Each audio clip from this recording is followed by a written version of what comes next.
Hello friends, welcome to my channel be a trader. आज के video में हम थोड़ा सा एजुकेशनल रिलेटेड वीडियो बनाएंगे, जिसमें हम लोग आज इंक्लूड करेंगे बेसिक ऑफ स्टॉक मार्केट की स्टॉक मार्केट क्या होता है एकदम बिगिनर के हिसाब से। पार्ट 1 है, इस तरह मैं सीरीज लाता रहूँगा। तो अभी हम लोग स्टार्ट करेंगे कि इसमें बेसिक ऑफ स्टॉक मार्केट यानी कि स्टॉक मार्केट में हम कैसे एंट्री कर सकते हैं, कैसे इन्वेस्ट कर सकते हैं और कैसे स्टॉक को बाय एंड सेल कर सकते हैं। तो थोड़ा सा ये आज है संडे, तो इसके कारण मैं थोड़ा सा सीरीज स्टार्ट किया हूँ एजुकेशनल रिलेटेड।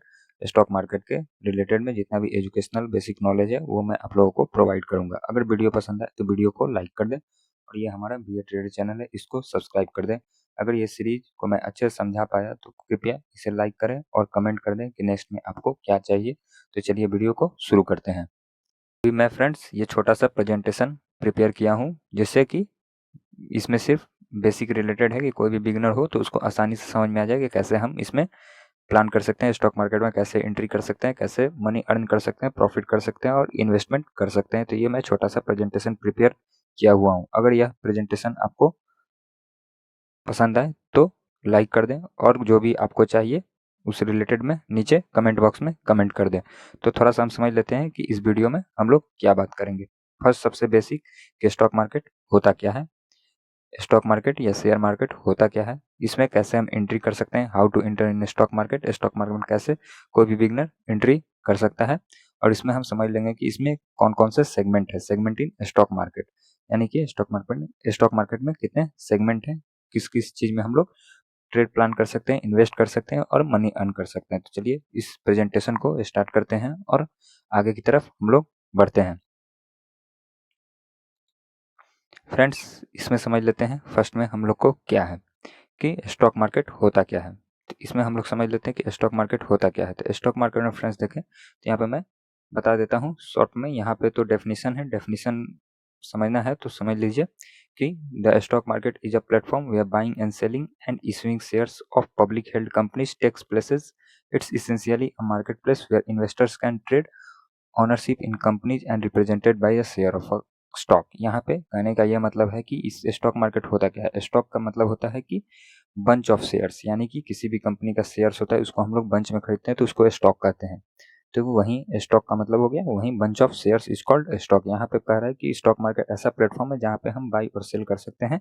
इशूइंग शेयर, जो शेयर हम लोग जो कंपनी इशू करती है शेयर को उसको बाई एंड सेल कर सकते हैं। और इसमें हम लोग मार्केट प्लेस जो कंपनीज है उसमें हम लोग ओनरशिप प्राप्त कर सकते हैं। यानी कि ओनरशिप का मतलब यहाँ पे ये हो गया कि किसी भी कंपनी में हम लोग शेयर देंगे तो उसका हम लोग शेयर होल्डर बन जाएंगे और हम लोग को राइट मिल जाएगा इसमें वोटिंग करने का। और इसमें जो भी हम लोग को राइट राइट मिल जाएगा वोटिंग के लिए, जो भी हम लोग उसमें जो भी एजीएम मीटिंग होगा उसमें हम लोग वोट कर सकते हैं और कंपनी रिलेटेड जो भी गाइडलाइन होगा उसमें हम लोग वोटिंग कर सकते हैं। सेकंड पॉइंट है the stock market enable the companies to raise capital by selling shares to investors while investors can buy and sell this shares and potential profit from changes in the company value over time. यहाँ पे second point ये कह रहा है कि share company क्यों allot करती है, क्योंकि वो अपने कैपिटल को रेज करना चाहती है, मतलब अपने कंपनी को एक्सपेंड करना चाहती है, फंड लाना चाहती है, जिसके कारण वो शेयर्स को पब्लिक में डिस्ट्रीब्यूट करती है, जिसके कारण हम लोग उस शेयर को खरीदते हैं और कंपनी को डायरेक्टली वहाँ पे मनी जाता है, जिसके कारण कंपनी में ग्रोथ होती है। अगर कंपनी में ग्रोथ होती है तो हम लोग का प्रॉफिट में भी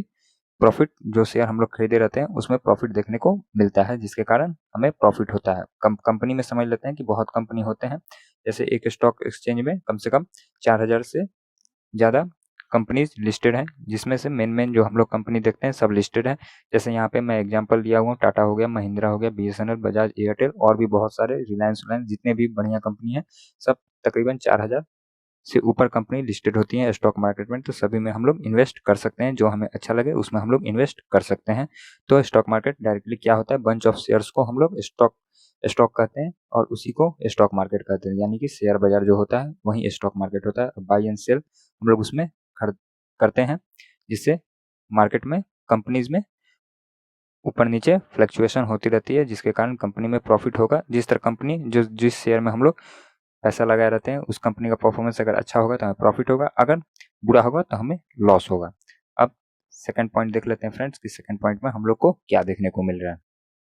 हम लोग सेकंड पॉइंट देखें तो हम लोग का सेकंड पॉइंट है how to enter in stock market, यानी कि हम स्टॉक मार्केट में, कोई भी बिगिनर है जो नहीं जानते स्टॉक मार्केट में कैसे एंट्री कर सकते हैं, कैसे अर्न कर सकते हैं, स्टॉक मार्केट में पैसा लगा के कैसे अर्न कर सकते हैं और पैसा बना सकते हैं। तो देखिए हम लोग इसमें 3 पॉइंट लिए हुए हैं, सब पे मैं एक डेडिकेटेड वीडियो बना दूंगा। फर्स्टली ये ओवरव्यू है, एक तरह से इंट्रोडक्शन जो वीडियो होता है वही है। जैसे देखिए कोई भी बिगिनर आए तो उनको सबसे फर्स्ट क्या चाहिए, have a demat account. Demat account होता है जो कि कोई भी ऐप हो सकते हैं, जैसे कि अभी चलता है डीमेट अकाउंट में एंजल वन हो गया, जेरोदा हो गया, फायर्स हो गया, ग्रो हो गया, बहुत सारे डीमेट अकाउंट है जिसको हम लोग प्ले स्टोर से डाउनलोड करके उसमें थोड़ा सा डॉक्यूमेंटेशन करके इसमें डीमेट अकाउंट खोल सकते हैं। जिस तरह हम लोग बैंक में सेविंग अकाउंट, करंट अकाउंट रखते हैं, सेम उसी तरह डीमेट अकाउंट होता है जो कि एक तरह का एप्लीकेशन होता है, प्ले स्टोर से हम लोग डाउनलोड कर सकते हैं। बहुत तरह के डीमेट अकाउंट होते हैं, बहुत सारे डीमेट अकाउंट हैं आजकल प्ले स्टोर पे हमें मिल जाएगा।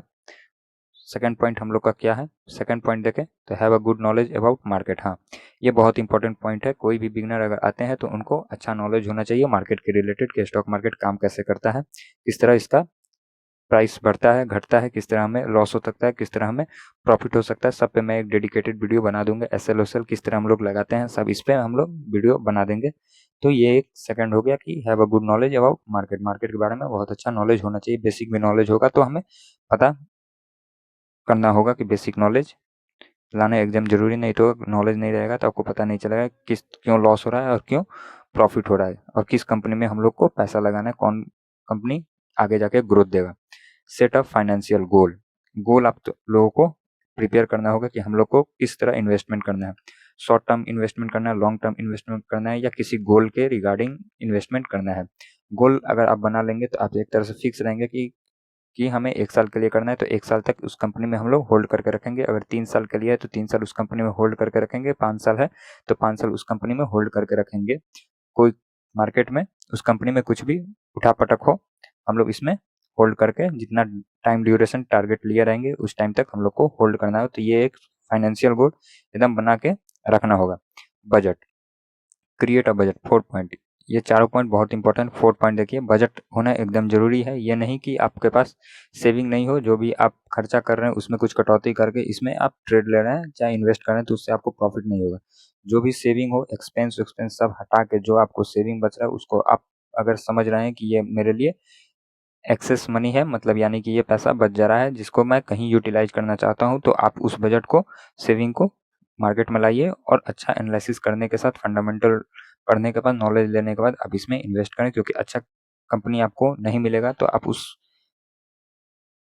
शेयर्स को, उस मनी को आप लूज कर सकते हैं। तो फर्स्ट ऑफ ऑल सबसे बेस्ट आपको होगा कि नॉलेज गेन करके तब मार्केट में आना होगा, नहीं तो आप पूरा मनी लूज कर सकते हैं। तो ये हम लोग को 4 इंपॉर्टेंट पॉइंट रखना होगा माइंड में मार्केट में आने से पहले। तो ये सिर्फ ओवरव्यू है, मैं सब पे एक डेडिकेटेड वीडियो ला दूंगा जिससे आप लोगों को हेल्प मिलेगी कि कैसे हम लोग को सब प्लान करना होगा। तो आप चिंता ना करें, बस वीडियो को लाइक कर दें। और फ्रेंड्स, थर्ड पॉइंट हम लोग का है कि segment in stock market. Stock market में कितने सेगमेंट होते हैं, मतलब कितने प्रकार के हम लोग सेगमेंट में जा सकते हैं स्टॉक मार्केट, क्योंकि इसमें भी बहुत सारे सेगमेंट हो गए। जैसे हम लोग का यहाँ पे कैश या इक्विटी हो गया, डेरिवेटिव्स हो गया, डेरिवेटिव में होता है ऑप्शन एंड फ्यूचर्स, और कमोडिटीज में होता है मेटल, गोल्ड, सिल्वर, ऑयल, और भी बहुत ज़्यादा कमोडिटीज हैं जिसके हम लोग पूरा एनालिसिस वीडियो बनाएंगे, एक सेपरेटली सब पे एक डेडिकेटेड वीडियो बनाएंगे। तो प्लीज़ लाइक कर दे वीडियो को और सब्सक्राइब कर दे चैनल को। तो यहाँ पे आइए, फर्स्ट पॉइंट हम लोग समझते हैं कैश एंड इक्विटी क्या होता है। कैश का मतलब होता है जैसे कि कैश या इक्विटी। इक्विटी का मतलब हो गया शेयर, शेयर्स का मतलब इक्विटी होता है एसेट्स, किसी भी कंपनी का एसेट्स हो गया तो एसेट्स होता है शेयर, शेयर को इक्विटी कहते हैं। और कैश, कैश इसका मतलब हो गया कि किसी भी शेयर्स को हम लोग कैश में खरीदेंगे। अगर कैश देके खरीदेंगे तो हम लोग को डीमेट अकाउंट में एक शेयर शो करेगा। जैसे हम लोग मान लीजिए रिलायंस का शेयर है, रिलायंस का शेयर को हम लोग मनी देके किनेंगे। अभी 1300-1400 के आसपास चल रहा है तो हम लोग उसको पेड करेंगे डीमेट अकाउंट से, 1300 रुपया पेड करेंगे तो हम लोग के डीमेट अकाउंट में एक रिलायंस का शेयर देखने को मिलेगा। मतलब वो पूरा डिलीवरी रहता है, मतलब वो डिलीवर करेगा। इसको हम लोग डिलीवरी भी कहते हैं। आप जब डीमेट अकाउंट ओपन कीजिएगा तो उसमें आएगा डिलीवरी, तो वो हम लोग में डिलीवर हो जाएगा। डीमेट अकाउंट में एक रिलायंस का शेयर डिलीवरी हो जाएगा जिससे हम लोग उसमें होल्ड कर सकते हैं जैसा उसका परफॉर्मेंस रहा। तो उसी को हम लोग कैश कहते हैं। मतलब कैश में खरीदेंगे जो शेयर को उससे हम लोग कैश कहते हैं, या डिलीवरी में उसको डिलीवरी कर देता है तो उसे हम लोग डिलीवरी भी कहते हैं। डीमैट अकाउंट में डिलीवरी शो करता है। अब आइए डेरिवेटिव्स। डेरिवेटिव्स में होता है ऑप्शन एंड फ्यूचर्स। इसमें क्या होता है, ऑप्शन और फ्यूचर। ऑप्शन में होता है जैसे हम लोग इसमें ऑप्शन ट्रेडिंग करते हैं, उस पर मैं डेडिकेटेड वीडियो सब पे बना दूंगा। तो ऑप्शन होता है एक तरह से, उसमें प्रीमियम होता है, वो जितना भी हम लोग का जो इंडिसेज है जैसे बैंक निफ्टी, निफ्टी 50, ये सब का एक जितना उसमें वॉल्यूम ट्रेड होता है इंट्राडे में, वो सबको एक तरह से प्रीमियम करके इसमें हम लोग, उसमें कोई भी शेयर हम लोग को अलॉट नहीं होता है, सिर्फ हम लोग उस प्रीमियम को खरीदते हैं और उसमें जो भी उठापटक होता है, ऊपर नीचे मार्केट जाता है, उस हिसाब से हमें प्रॉफिट होता है। हाईली वोलेटाइल ये होता है। अब देखिए क्या होता है, अब फ्यूचर समझ लीजिए। फ्यूचर में क्या होता है कि इसे हम लोग 1 महीना तक होल्ड कर सकते हैं, 1 मंथ तक होल्ड कर सकते हैं, और लास्ट मंथ का जो थर्सडे रहता है उसमें इसका एक्सपायरी हो जाता है, यानी कि उससे पहले हम लोग को इसमें लॉस हो या प्रॉफिट हो, हमें निकल जाना होगा, नहीं तो ये ऑटो स्वैप करके जीरो हो जाता है। तो फ्यूचर में हम लोग को क्या करना होता है कि किसी भी, जैसे शेयर हो गया, रिलायंस का शेयर हो गया, तो उसका कॉन्ट्रैक्ट होता है। मान लीजिए जैसे हम लोग को निफ्टी 50 में एक तरह से ऑप्शन में लॉट साइज होता है, तो इसमें एक कॉन्ट्रैक्ट होता है। कॉन्ट्रैक्ट मतलब होता है जैसे 50, जैसे निफ्टी 50 में हमें 15 और 50, 15 और 40 मिलते हैं, तो कॉन्ट्रैक्ट में जैसे कि रिलायंस में 1500 मिल रहा है, 1500 मिल रहे हैं 10 रुपये के हिसाब से, तो हमें इतना का फंड चाहिए, यानी कि इतना कैपिटल चाहिए, तो उतना हिसाब से, मतलब जितना कॉन्ट्रैक्ट इंटू जितना उसका अमाउंट रहता है उस हिसाब से हम लोग को उतना फंड चाहिए। लेकिन ऑप्शन में हमें कम फंड में भी ऑप्शन ट्रेडिंग हो जाता है, लेकिन फ्यूचर में हमें थोड़ा सा हेवी फंड चाहिए। कैश में हमें जितना जो शेयर चाहिए उतने के हिसाब से हम लोग को फंड चाहिए। फंड, कैश और फ्यूचर सेम होता है, बस डिफरेंस ये होता है कि इसमें कैश में कोई भी टाइम ड्यूरेशन नहीं होता है। हम लोग चाहें तो 1 साल, 1 महीना, 5 साल, जितना साल रखना चाहें उतना साल रखता है। लेकिन फ्यूचर में क्या होता है कि फ्यूचर में हमें 1 मंथ के अंदर इसे बाई या सेल कर देना होता है, क्योंकि लास्ट मंथ के थर्सडे में इसका एक्सपायरी हो जाता है, जीरो हो जाता है। तो जिसके कारण बस ये एक डिफरेंसेस है। बाकी इसमें कुछ ज़्यादा चार्जेस नहीं लगते हैं, कैश एंड इक्विटी में चार्जेस नहीं लगते हैं ज़्यादा, लेकिन इसमें ब्रोकरेज चार्जेस लगते हैं। दोनों में ब्रोकरेज चार्जेस लगते हैं, ऑप्शन एंड फ्यूचर दोनों पे चार्जेस लगते हैं। अब थर्ड हम लोग समझ लेते हैं कि कमोडिटीज़ क्या होता है। कमोडिटीज़ मतलब जैसे हो गया मेटल्स, गोल्ड, सिल्वर, ऑयल, और भी बहुत सारे हैं, तो इसमें भी ट्रेड होते रहते हैं। जैसे मान लीजिए कि क्रूड ऑयल है, तो फॉरेक्स में ट्रेड होते रहे, फॉरेन में ट्रेड होते हैं क्रूड ऑयल 5 बजे के बाद से, तो यहाँ पे वोलेटाइल होता है। सिल्वर भी ट्रेड होते हैं, तो जिसमें ये सब हाईली वोलेटाइल नहीं होते हैं, लेकिन इसमें भी ट्रेड होते रहते हैं। तो बस कमोडिटीज में हम लोग को यही आता है, मेटल्स, गोल्ड, सिल्वर, ऑयल, और भी बहुत सारे, सीमेंट भी आते रहते हैं इसमें कमोडिटीज में। तो फ्रेंड्स, आज के वीडियो में इतना ही। आशा करता हूँ आपको यह वीडियो पसंद आया होगा। अगर वीडियो पसंद आए तो वीडियो को लाइक कर दे, और ये हमारा बी ए ट्रेडर चैनल है, इसको सब्सक्राइब कर दे।